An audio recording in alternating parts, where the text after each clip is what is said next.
Се одбележува нова годишница од погребувањето на најатрактивниот спортски настан во градот, особено за љубителите на автомобилизмот, брзото возење и адреналинот.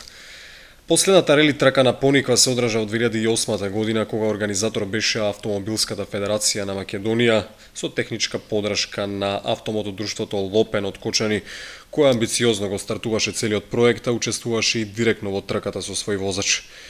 20 учесници редовно беа дел од овој спектакл, што се одржуваше 15 години во низа.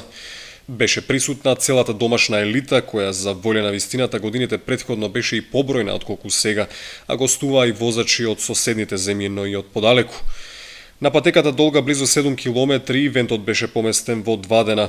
Во саботата се одржуваа тренинзите, а во недела официјалната трака. Имаше многу атракција, но и инциденти, за среќа најчесто без фатални последици.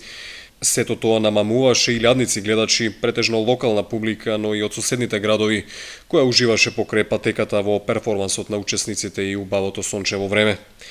Поради недостиг од пари, релито во Кочани замре, засега без внатрешна или надворешна иницијатива за негово враќање на старите патеки.